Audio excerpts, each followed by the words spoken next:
All right, we're off and running. Welcome into Philadelphia Eagles now. My name is Chase Sr., and as always, no matter where you are or how you're tuned in, thank you so much for making this show a part of your day. Coming up, Blockbuster NFL trade reaction and how the Steelers-Dolphins trade impacts the Philadelphia Eagles going into the 2025 season.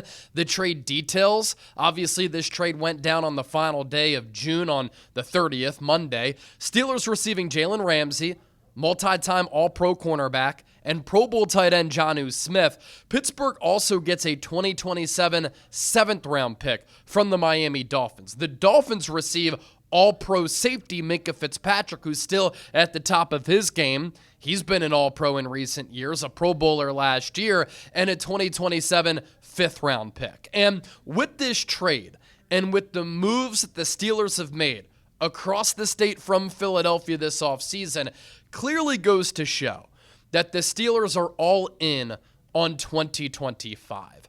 They believe that in what I think is a wide open AFC, they have an opportunity to contend for the AFC crown and potentially make it to the Super Bowl. Think about this.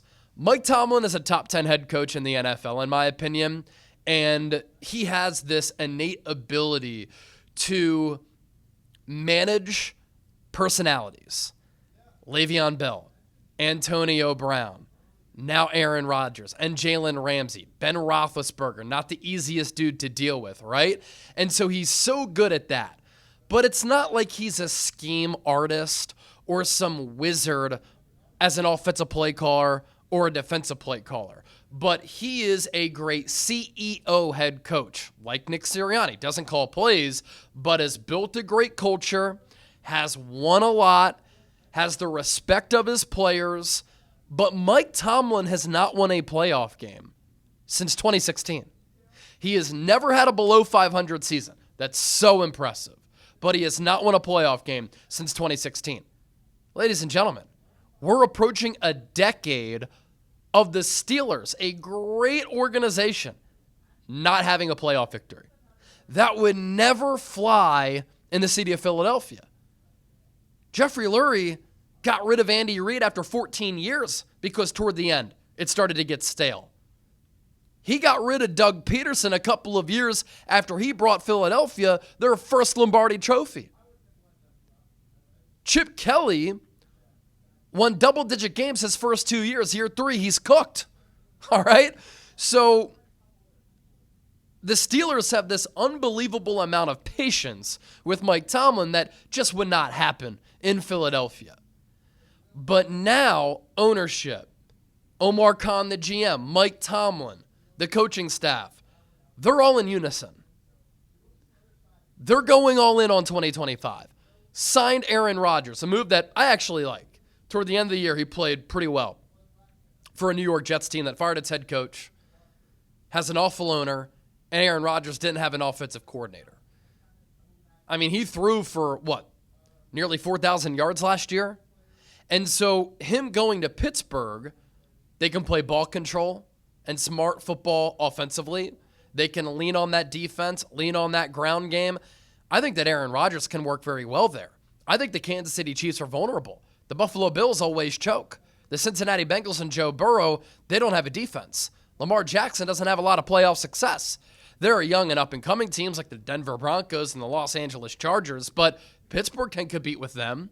And so they've signed Rodgers. They trade for Ramsey. They trade for Jonnu Smith.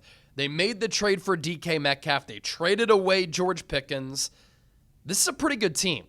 And so Pittsburgh is going all in on 2025. I do think that swapping Ramsey, 30 years old, not the all-pro player who he's been, not playing at his peak, for Minkah Fitzpatrick is a little bit odd. Minkah Fitzpatrick is the younger player, and he was a ball-hawking safety for Pittsburgh who generated a lot of turnovers.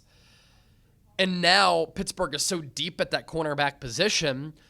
But there's a possibility that Jalen Ramsey at this stage of his career could make the switch to safety. He likes blitzing off the edge. He's a good tackler. He can play the slot. He's good against the run. And so perhaps that is the Steelers' thought process there. Because at corner, they have Jalen Ramsey, Darius Slay, Joey Porter Jr., and Beanie Bishop. Beanie Bishop was also generating a lot of turnovers last year. And so what does the lineup look like at corner? A little bit wonky, but it goes to show you the depth that the Steelers have on the defensive side of the ball. And last year, before TJ Watt got banged up and nicked up with an injury, that defense was playing really well. He got hurt. Defense started to falter. Russell Wilson started to get a little bit shaky toward the end of the year. Steelers started off the season very well. Then they tailed off at the end of the year, and then they got embarrassed in the first round of the playoffs by the Baltimore Ravens. And by making all of these moves, they're trying to respond to that, and they clearly think that they're a winner, or at least a contender this year. And I think that Pittsburgh can win double-digit games.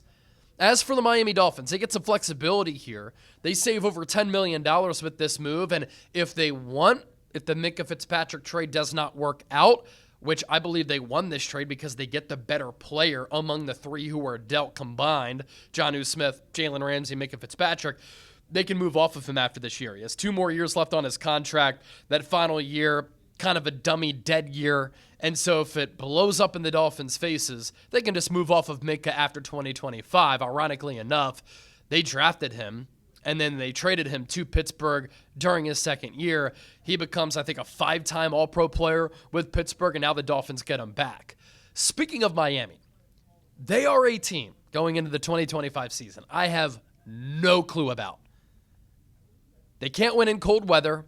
Tua, I think, is 0-8 as a starter in games under 45 degrees. Their coach, Mike McDaniel, is 0-5 in games of 40 degrees or lower. They can't win in cold climates. They don't fare well against legitimate teams. Tua, when he's on the field healthy, not dealing with concussion issues, makes that team solid, but not elite. I could see them either vying for a playoff spot or being an unmitigated disaster and Mike McDaniel getting fired in 2025. I mean, that's one of the few teams in the NFL who I just can't find a pulse on the Dolphins for what they're going to look like this upcoming year. Now, I do want to ask you this. Who won the trade? Type PIT for Pittsburgh, MIA for the Miami Dolphins. Share your thoughts with me down in the comment section. Now let's get to how this blockbuster trade, and I categorize it as a blockbuster because Jalen Ramsey's been a multi-time All-Pro player. Jonnu Smith last year had a career year. He was a Pro Bowler. Minkah Fitzpatrick has been a multi-time All-Pro. How does it impact the Philadelphia Eagles, this blockbuster trade? Eagles elect to not go after Jalen Ramsey. Talked about Ramsey on the show and why it could happen with the Eagles trading for him because Philadelphia is mentioned as a team who could show some interest. I never really bought it because him and Vic Fangio did not get along when Fangio was the Dolphins coordinator in 2023. Fangio is an old school guy, takes no bullshit, and doesn't care for me guys who show up late to meetings who are malcontents. It's Jalen Ramsey. So I just didn't envision a pathway where the Eagles, even if they didn't or don't like Kelee Ringo, we're going to trade for Jalen Ramsey. So the Eagles don't go after Ramsey. Eagles didn't go after Jaire Alexander either. They like, in my opinion, Kelee Ringo. They also like Adoree Jackson. After they signed Adoree Jackson, the Eagles are talking about how they still think that even though he's been in the league since 2017, he has yet to play his best football yet. As a backup or even as a veteran starter, I think that he can be a solid player opposite of Quinyon Mitchell with Cooper DeJean in the slot. Now, if the Eagles do make a move at corner, I think the move that they do make is Asante Samuel Jr., ball skills, young player, coming off a neck injury. It would be a cheap prove-it deal. Eagles love NFL bloodlines. That's the son of Asante Samuel Sr., one of the top cornerbacks in the history of the NFL, especially with the ability to produce big plays in picking passes off and performing well in the biggest of games. And prior to only playing 4 games last year, Samuel Jr. had double-digit pass breakups in every year. Not the best tackler, but he's a really good corner who can give you lockdown play on the outside. Has a medical checkup coming up this month after undergoing that neck surgery. We'll see there. Outside of the Eagles not going after Jalen Ramsey, the next question becomes, what happens with TJ Watt? Does Howie Roseman make a move there? A lot of reports that multiple teams have been calling about Watt. I don't think the Eagles are going to show interest. I don't think it makes sense for Philadelphia.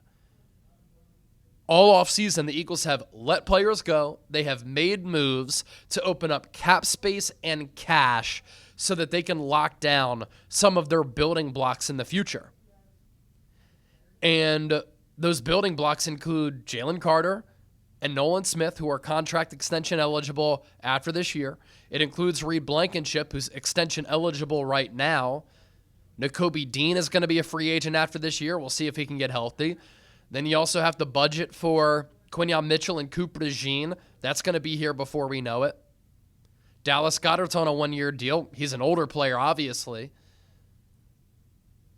Moro Ajomo is going to be extension eligible after this year. And so if the Eagles really like their young players, does it make sense to trade a good player and or draft compensation for a player like TJ Watt, who has been a 5-time All-Pro in the last 6 years? He's one of the top overall defensive players in the game, but he's had injury issues throughout his career. He's 30, and he is damn well going to demand between $30 and $40 million per year. So if the Eagles want to pay their young players and they're worried about those future costs, how does TJ Watt make sense? Now, between him and Myles Garrett, I would have gone Garrett because Garrett's been more durable than TJ Watt, and I think he's slightly better. But with TJ Watt, yeah, there are some issues there. Even Trey Hendrickson, he hasn't missed a game the last 2 years. Not the player that TJ Watt is, but I just think the Eagles really like their stable core of young players, and they think that they're talented enough right now to go back-to-back and be a Super Bowl contender while also having the future in mind. So even though a lot of teams have been calling about TJ Watt, and I imagine Howie Roseman is keeping tabs on that, you have to give up a lot and you have to pay him a lot. Now, I did see a pretty interesting idea a little bit earlier where you just guarantee TJ Watt $30 to $40 million this year. It's the final year of his contract. Then you just let him walk, and then you get a comp pick back.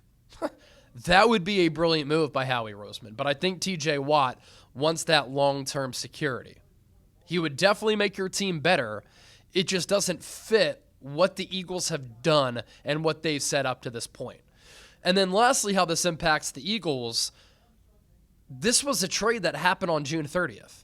You don't really see big-time noteworthy trades like this happen this late in the offseason. Is there a domino effect? Is there a trickle-down effect? Does the NFL trade market heat up? If it does, do the Eagles get involved elsewhere? Maybe something that's a little bit more realistic and cost-efficient. Do the Eagles trade a player at a position where they already have enough depth to a team that is looking for a player at that position that doesn't have enough depth? I'm looking at Harrison Bryant, Kylan Granson at tight end, because the Eagles probably keep 2 tight ends on the initial 53 like they did last year, and those 2 tight ends are Dallas Goedert, Greg Calcaterra, and then if you need to, you elevate a tight end from the practice squad to the active roster on game day. Other positions where they're kind of deep at, offensive line. And there are a lot of teams who are looking for some offensive linemen all across the NFL. So that is my NFL blockbuster trade reaction and how it impacts the Philadelphia Eagles going into 2025. Don't forget to hit that subscribe button. As always, thank you so much for supporting the show. I always love chopping it up, talking Eagles.